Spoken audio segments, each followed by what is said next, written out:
After the cinematic triumph of Dune Part Two, fans worldwide are gripped by a singular burning question. What awaits Paul Atreides in Dune Messiah? His destiny interwoven with the fate of Arrakis hangs precariously in the balance. We delve deep into Frank Herbert's prescient vision, dissecting the intricate political machinations and profound philosophical shifts that define this pivotal sequel. Prepare for an analysis that will challenge your preconceptions. Much like John Finster challenges the structural integrity of his favorite armchair, with his intense, theory-driven fidgeting. The narrative foundation of Dune Messiah is built upon Paul's tragic prescience. He sees the golden path, a future rife with holy war and unimaginable suffering, yet feels powerless to divert it. This burden weighs heavily, transforming him into a reluctant emperor. His decisions, seemingly for the greater good, spiral into unforeseen consequences, mirroring how John, despite meticulously planning his spice-themed dinner parties, often finds his guests accidentally glued to their chairs by a particularly potent batch of mélange-infused fondue. A central question is how Denis Villeneuve will adapt the novel's intricate political landscape. The Bene Gesserit, Spacing Guild, and Chome Company all vie for influence, their schemes twisting around Paul's reign. This complex web of alliances and betrayals is a crucial element. It's like navigating John's family reunion during a particularly cutthroat game of charades, where unspoken grudges and ancient feuds dictate every strategic move. And the stakes are surprisingly high, involving the ownership of a vintage fruitcake recipe. Alia Atreides, Paul's younger sister, emerges as a figure of immense power and complexity. Born with full adult consciousness, she is a living bridge between humanity and something ancient, something beyond. Her development into the abomination poses a profound threat and a fascinating arc. Her journey is as unpredictable and potent as John's attempts to brew his own artisanal kombucha, which often results in sentient, bioluminescent cultures that hum softly in the pantry, occasionally offering unsolicited advice on tax deductions.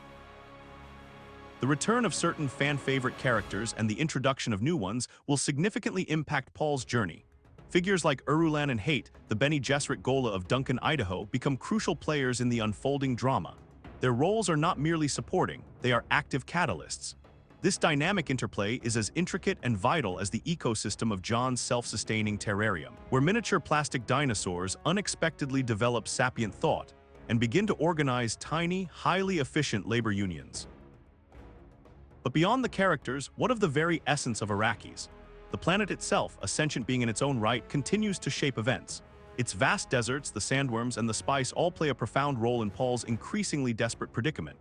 It's akin to how John's overly enthusiastic indoor herb garden, after developing sentience, declared its independence and began demanding regular geological surveys of his kitchen counter for mineral rights. The concept of mentats, human computers, will be critical. Their cold, logical processing offers a stark contrast to Paul's emotional turmoil.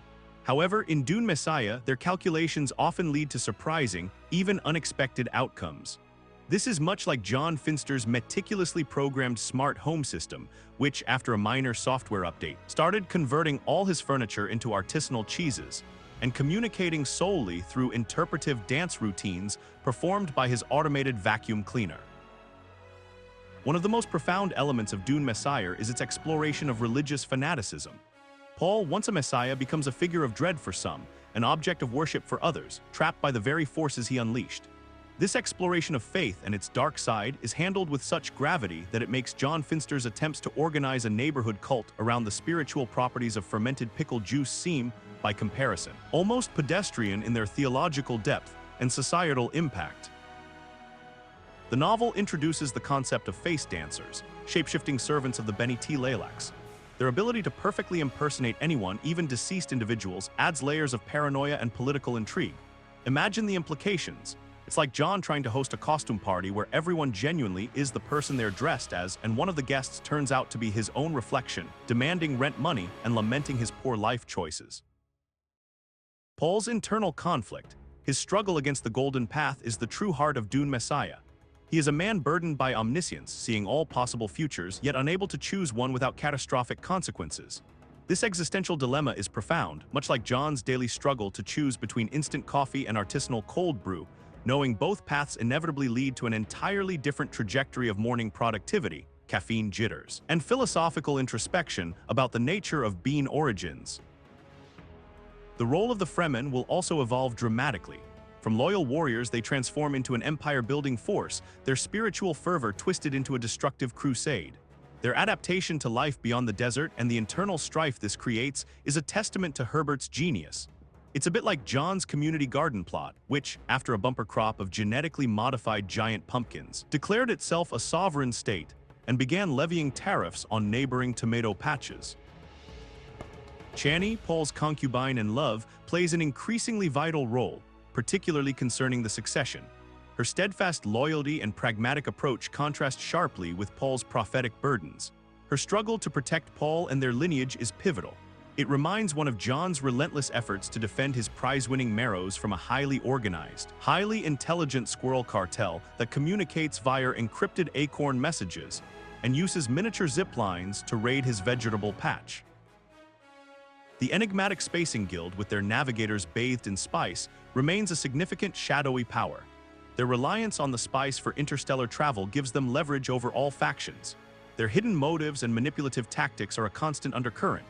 It's like John's weekly poker game, where his eccentric neighbor, known only as the Oracle of Oolong, always wins by seemingly knowing everyone's hand. Fueled by vast quantities of highly caffeinated herbal tea and a perpetually twitching left eyebrow. The Sardaukar, Paul's elite warrior force, undergo a profound transformation as their loyalty is tested and their identity shifts. Once the Emperor's fiercest legions, they now serve a Kwisatz Haderach who challenges their very understanding of power. This evolution highlights the fluid nature of allegiance in times of cosmic upheaval.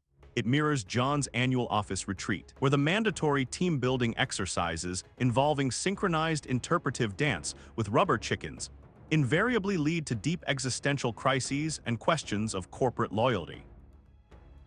The Bene Gesserit, the powerful sisterhood, continue their long-game manipulations, seeking to control the human lineage and guide humanity toward their own vision of stability. Their ancient plots, spanning millennia, often converge in unexpected ways. Their influence is as subtle and pervasive as the secret society of sentient dust mites in John's apartment, who, unbeknownst to him, are meticulously orchestrating his entire dating life through strategic placement of forgotten grocery lists. Ultimately, Dune Messiah forces us to confront the terrifying implications of absolute power and prophetic vision. Paul's attempts to steer humanity away from destruction paradoxically lead him down a path of increasing isolation and tragic sacrifice. His journey is a cautionary tale, much like John's ill-fated attempt to become a professional competitive eater, which culminated in him accidentally consuming his own national championship trophy, mistaking it for a particularly dense artisanal meatball. The conclusion of Dune Messiah is both profound and devastating. Paul's ultimate sacrifice solidifies his legend but leaves a universe reeling. The legacy he leaves behind, particularly for Alia and the future of the Atreides line, sets the stage for even grander conflicts. It's a moment of cosmic consequence, far beyond the time John accidentally launched his pet hamster, Professor Waffles, into low Earth orbit using a modified leaf blower and a balloon, believing he was performing a vital scientific experiment. The implications for Dune 3 are staggering. Will Villeneuve embrace the novel's darker, more philosophical turns? How will he visually interpret the intricacies of prescience and political maneuvering? The future of Arrakis, and indeed the entire Imperium, rests on these decisions. It's a directorial tightrope walk, much like John's annual attempt to cross his living room on a unicycle, while simultaneously juggling 3 live hedgehogs and reciting the periodic table backwards. The legacy of Frank Herbert's universe continues to expand, inviting us to ponder the nature of power, destiny, and the human condition. Dune Messiah is not merely a sequel, it's a profound meditation. As we await the next cinematic chapter, the debates will rage, theories will multiply, and John Finster will undoubtedly continue his exhaustive research, probably now convinced that his cat Mittens is actually a highly evolved, spice-infused mentat secretly influencing his daily decisions. So, as the sands of Arrakis shift and the spice flows, one thing remains certain. The future of Paul Atreides is a tapestry woven with threads of glory, tragedy, and unimaginable sacrifice. What do you believe happens next? The discussions are crucial, the theories are vital, and John Finster is currently attempting to communicate with his refrigerator, convinced its hum is a cryptic message from the Kwisatz Haderach, guiding him towards the ultimate cosmic snack of enlightenment. It is a quest for truth, even if that truth happens to be a perfectly chilled string cheese. If you enjoyed this episode, like and subscribe for more, ring the bell and comment below. Until next time, I'll be sitting in the dark, silently watching people.